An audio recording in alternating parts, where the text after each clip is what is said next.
the ICC judges for authorization to resume his investigation.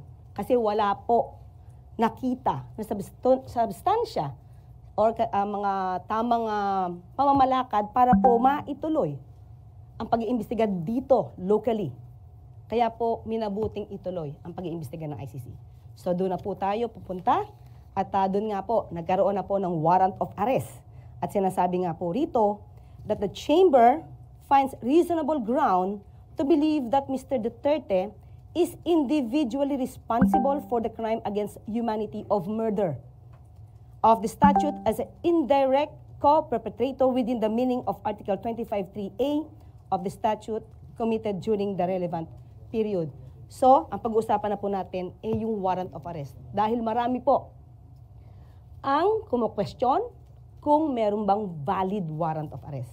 So, tanungin po muna natin si General Nick. Sir, nung natanggap po ang warrant of arrest ng PCTC, ano na po ang sumunod na pangyayari na umabot na sa inyo to? We were requested by PCTC to help implement warrant of arrest. So, kanino po ito muna pinadala? Sino po yung una nakaalam na humihingi ng assistance yung PCTC? Ma'am Jean. Yes, ma'am. The GPNP was informed po nung request po ng PCTC for the PNP to extend police assistance po. And the GPNP directed po the CIDG under the leadership of General Torre to provide security assistance po sa PCTC. Ano po yung detalye na supposed to be task na gagawin ninyo para malaman po nila?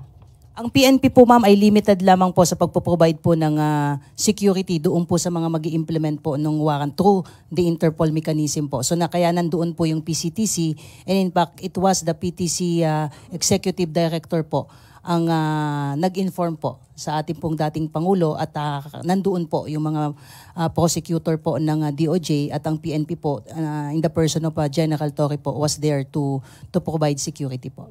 So ngayon, sabi niyo po ay magpo-provide din po kayo ng assistance sa PCTC, sa Interpol, saka sa DOJ. Yusek Nick, ano po yung naging papel po ninyo at the time na isa-serve yung warrant of arrest kay dating Pangulong Duterte? Sa kampo ng DOJ, nalaman namin yung notice sa PCTC through the Bureau of Immigration. Kasi yung PCTC, i-diffuse niya yan o ikakalat niya sa may iba-ibang law enforcement agencies natin na may ganong notice, no? Notice for the warrant of arrest. Alam natin sa DOJ may dalawang layers tayo, no? Ang BI at ang NBI. BI ang nag-inform sa amin na may ganitong request. Tapos so, may mga representatives mula sa BI at sa DOJ na nagpunta. Sa BI si Commissioner Viado mismo nagpunta, tapos sa DOJ nandun ako at si Prosecutor General Dong Fadolion. Ang naging papel ng DOJ doon ay kami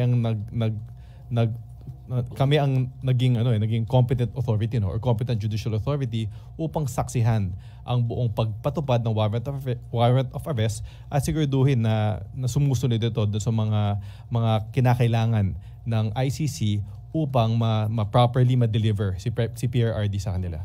Okay.